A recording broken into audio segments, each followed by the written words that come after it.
I saw a lot of reviewers complaining about the initial bite of the brake, but there is no need to compare this bike. My personal opinion is this is not a great machine for touring. With this, let's say you can extract almost 75% of power in 3000 rpm itself. So it is more fun even in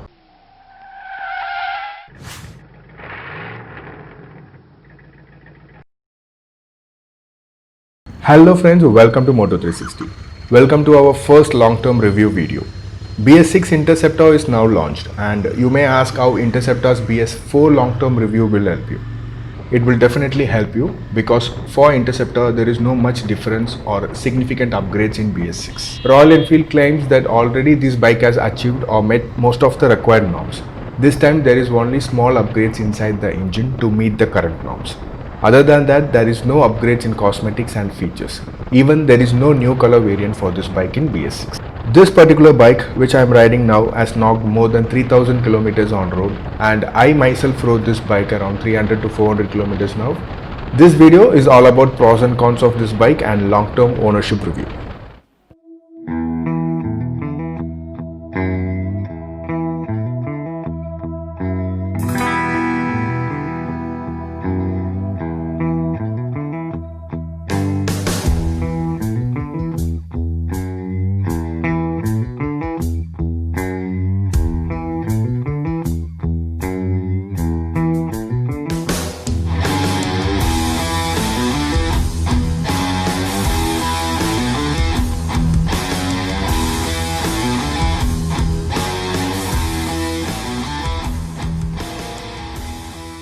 I would say Interceptor is the one which almost changed the entire image of Royal Enfield. The name Interceptor may be new to many of us in India, but Royal Enfield had Interceptor in 1960s itself in America.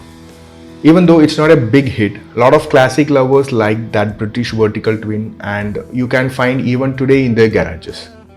Expectations was very high when Royal Enfield announced the relaunch of Interceptor as parallel twin for Indian as well as in international market.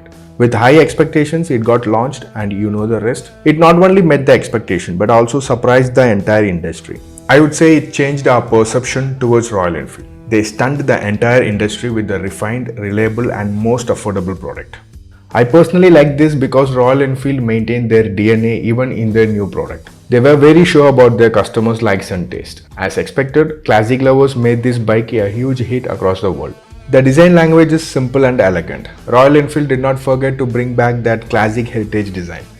Every classic lover would look for a simple man-to-machine concept where there is no complicated or futuristic components, which on the other hand help to lower the price and maintenance cost of this bike. Royal Enfield designed this bike very carefully that it should appeal not only local market but global classic lovers. If you ask me, I can watch this bike all day long. Flawless design for a classic bike for this price range, I would say. Even big surprise is this machine seems smaller and compact than Royal Enfield Classics 350 in size. But many enthusiasts really would expect this bike to look little more big and better road presence for this price range.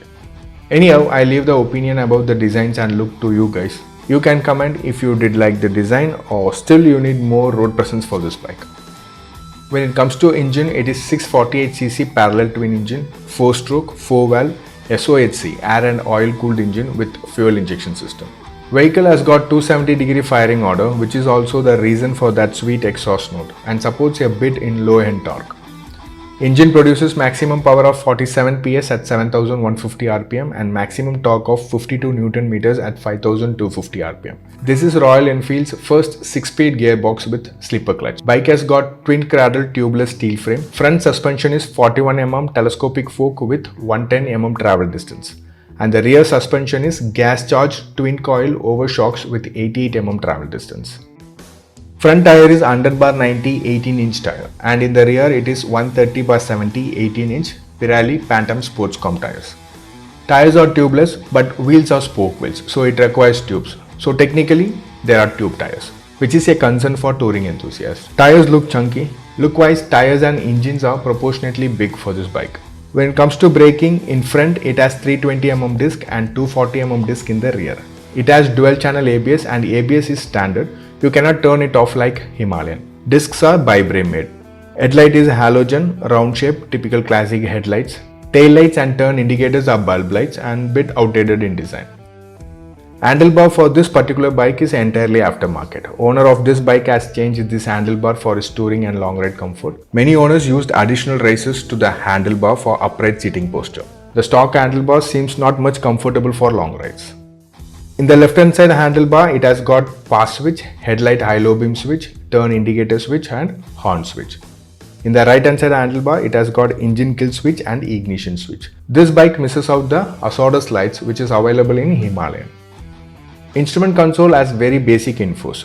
Speedometer and tachometer is in analog. Odometer and 2 trip meters in digital. It has got fuel gauge, low fuel indicator, engine malfunction indicator and ABS indicator.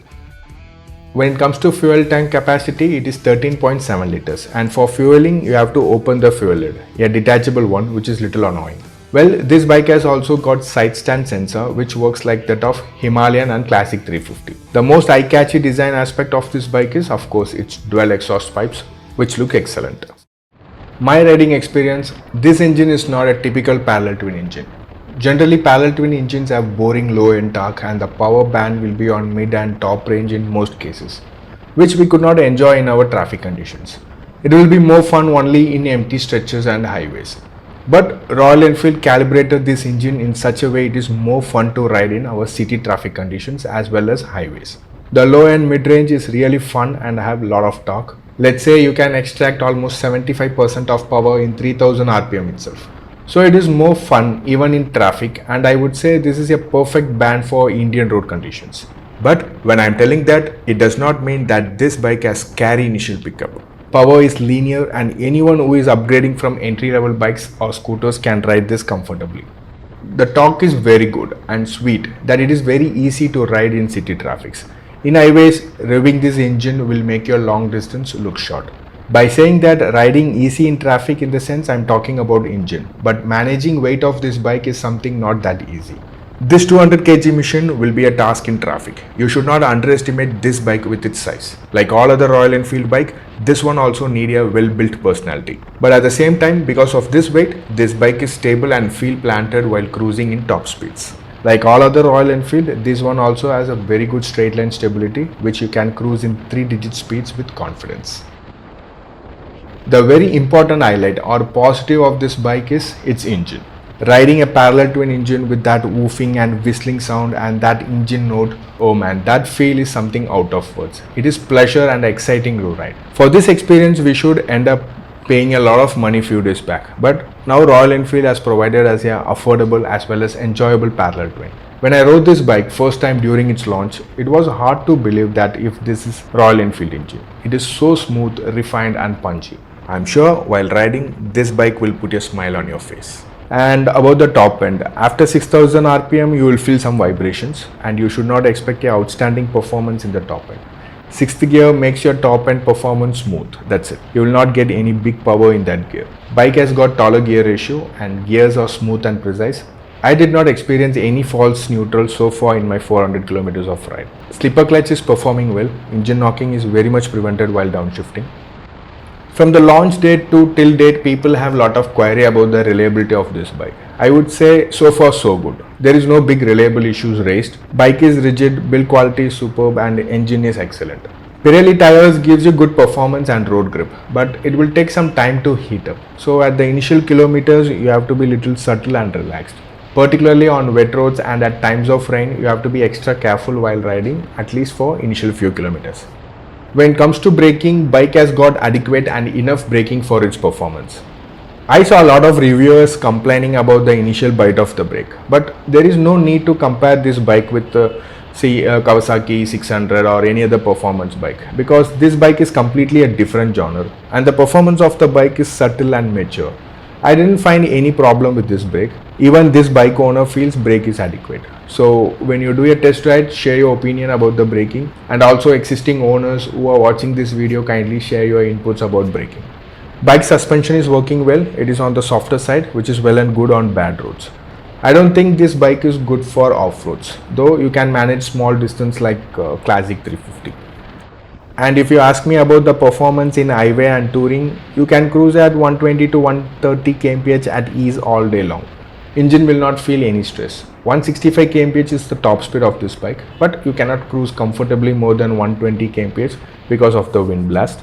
The visor in this bike is aftermarket accessory. There is no visor in stock. Anyhow, this is also not going to prevent you from heavy wind blast. So 120 to 130 is the comfortable speed. You can manage up to 165 kmph for overtaking in highways.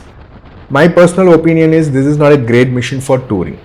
With this performance and larger cc engine, yes, you can do long rides, but the thing is you have to do it with a lot of compromise. Because of its ergonomics, design and lack of standard touring equipments and provisions, which altogether seems it is not comfortable or meant for touring. Himalayan is more comfortable for touring than this bike.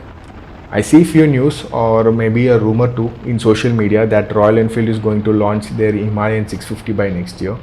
Let's wait and watch. When it comes to downsides, there are more of practicality issues. First thing is stock handlebar. 8 out of 10 owners changed or customized their handlebars for better ergonomics and comfort. That means the stock handlebar is not so comfortable. Most of the riders may look for this kind of bikes for comfortable long rides. So this bike requires a good stock handlebar. For aggressive riding experience, Continental GT650 is there, which is also an extraordinary machine. Second, when it comes to riding comfort, seat is a drawback. Seat is narrow and soft, which makes riders uncomfortable during long rides. That too, well-built personality riders will hate more sitting in this for a long time. For pillion riders, it is even more complicated because of the footrest. Rear footrest is placed little high above the silencer and they have to sit in a crampy posture, which will exhaust them in a very short time. As per the existing owners, they are not able to fix this or find better solution even aftermarket. The other issue is rider's footrest. It is placed in a complicated position. If you try to place your leg on ground every time, it is better to mind the footrest, or else it will definitely hit your ankle or toes. Taller riders may manage placing their leg wide, but shorter riders, even though the seat height is less, they feel little difficult and uncomfortable handling this bike because of this small practicality issue. The next issue is something which I already mentioned. Though this bike is attracted by many touring enthusiasts, it doesn't have any provisions or standard equipments for touring purpose. It's challenging to place saddlebags in rear because the silencer is high and seat height is low. So the bags will touch the silencer and it will tend to hit up. All you can have is rear bags, small pannier bags and front bags. You may have to compromise a lot for touring. Then lot of existing owners complain that they need to adjust the headlight very often. Its position and throw keeps changing after some kilometers of ride. And like all the other Royal Enfield bikes, this bike also have the same oil seal leak issues over a period of time. But Royal Enfield claims that their authorized service centers are addressing these issues. Then instrument console. It is very basic for this price range. They could have provided a better console like Himalayan for this premium bike. At least they could have provided gear position indicator, clock, etc. Then the other common complaint about this bike is about its rusting and salting on the chromes. This is something I already mentioned in my Java review video as well. Classic bikes or scooters have chromes and it tend to rust and salt. It all needs a little extra care and maintenance. Simple things like parking vehicle in shade and parking it away from sun and rain will help you maintain long term. Classic bike with chromes definitely need extra care and maintenance than other bikes. Other common complaint is fogging in the headlights and instrument console. Royal Enfield cannot really help you in this issue. Rusting, salting and fogging are really some downsides which owners did not want to see in their bikes. We saw an issue in footrest. There is also issue with brake lever and gear lever placement. Both are placed near to this massive engine which produces enormous heat. Your leg will often touch the engine while riding, and what? You really need shoes while riding on highway or even city rides. Your slippers and sandals cannot save your leg from heat or even burn. These are all the downsides. I will not add eating issues and mileage to the downsides. First of all, heat. This engine will produce a lot of heat and it's quite natural. But it's not something very high or more in this segment. It produces same quantity of heat like that of other 600cc bikes or brands. I assume mileage should not be a concern for those who look at this bike, but still this is decent enough in segment. Average mileage in city is 20 to 22 kmpl and on highways it gives around 22 to 25 kmpl in real world.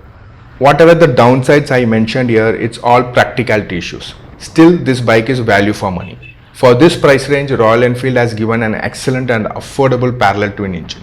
Not only affordable price, maintenance cost is also very much affordable for this segment. Cost for the first service is almost 2500 rupees, and after free service it costs around 3000 to 4000, which is something similar to that of Duke 200, Duke 390 or other smaller segment bikes.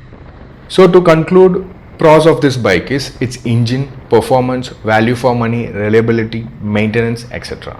And cons are practicality issues like seat, footrest, rusting, lack of touring provisions, etc. So you can decide according to your need.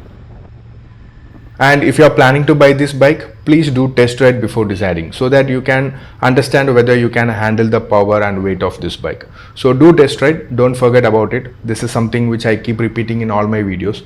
Don't forget to visit the description box. I have provided the links for some bike maintenance and accessories which may help you. Please take a look. I also post the photographs of the vehicles that I review in this channel, and latest news, infographics and latest updates in our Instagram and Facebook page. I shall provide the link in the description. Just by a single touch you can have a look, and if you like, please follow me on the social media.